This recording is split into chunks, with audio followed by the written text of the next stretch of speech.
Presidenta, efectivamente nesta iniciativa pídese a constitución dunha unidade reumatolóxica infantil multidisciplinar de referencia para Galicia, algo que xa ocurre en outras comunidades autónomas, onde efectivamente tanto pediatras como especialistas en reumatoloxía, como incluso oftalmólogos, polo que pude comprobar, e tamén psicólogos, porque evidentemente estos nenos e nenas teñen en algúns momentos necesidade dun apoio, dado que teñen máis dificultades para correr, máis dificultades escolares. Seguramente hai moitos profesionais da sanidade aquí que saben perfectamente moito mellor que lles fala en que necesidades teñen estos nenos e estas nenas. Nos, este texto, de logo que o apoiamos, mas entendemos que na área sur de Vigo, e en concreto en Vigo, neste momento surde unha problemática moi concreta, que é a seguinte: nenos e nenas que estaban sendo atendidos por unha especialista en reumatoloxía pediátrica, neste momento ven que esa persoa ou esa plaza non se cubre e son asumidos por a outra persoa que prestaba esa atención. É dicir, neste momento hai 60 nenos e nenas que se suman aos que xa tiñan esa persoa que a outro pediatra especialista en reumatoloxía. Co cal, se dá unha situación que salta aos medios de comunicación, porque os pais e nais, eu traigo aquí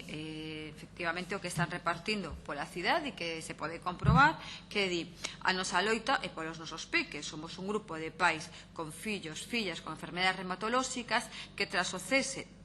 dos pediatras con formación reumatolóxica que hai na área sanitaria de Vigo, vemos que a súa atención sanitaria está sendo deteriorada. Máis tarde, se pospoñen as citas, se lles cambian as citas e, eles o que exixen é que os pediatras reumatolóxicos avalados pola Sociedade Española de Reumatoloxía Pediátrica sexan incorporados á plantilla. Entón, a nosa emenda recolle o espírito da petición destos pais e nais cos cais nos reunimos esta semana e nos explicaron, claro, a situación desesperada na que se ven.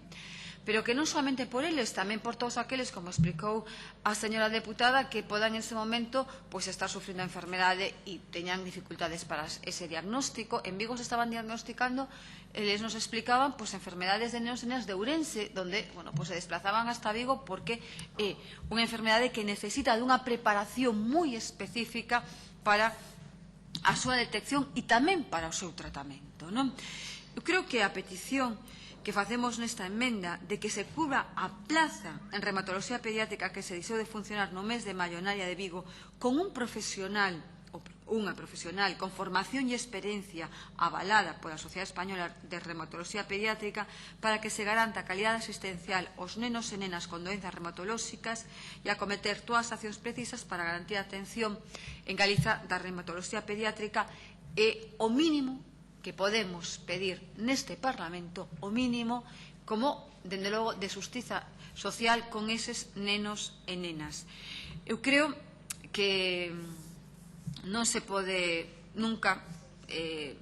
utilizar a palabra sostenibilidade do sistema, e xa dixen antes a respecto da dependencia cando estamos falando de persoas. Creo que o valor de que unha nena ou un neno poda correr no patio co resto dos compañeiros é absolutamente incuantificable. A experiencia destes pais e destas nais era casi de desesperación cando ven que están perdendo o pouco que tiñan. Non é que se millore, que é o que se pide aquí nesta proposta inicial polo Partido Socialista cunha unidade a toda Galicia, é que se manteña o que hai. Estamos nun momento que é un luxo manter o que hai. Por iso, agardo que se teña presente esta emenda tamén, dende aquí decido o Partido Popular, que reciba os pais e nais, que os escoite, que os Sergas escoite esta situación, que entenda que son 60 nenos e nenas neste momento que quedan desatendidos,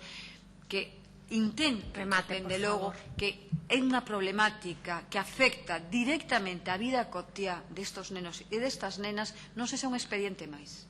en este caso de regulación económica, sino que sexa un expediente humano, que entenda a problemática, que poña os medios a súa disposición. Gracias, señora Dan. Polo Grupo Parlamentario da AGE ten a palabra a señora Solla. Gracias. Bueno, pois a verdade é que é un tema que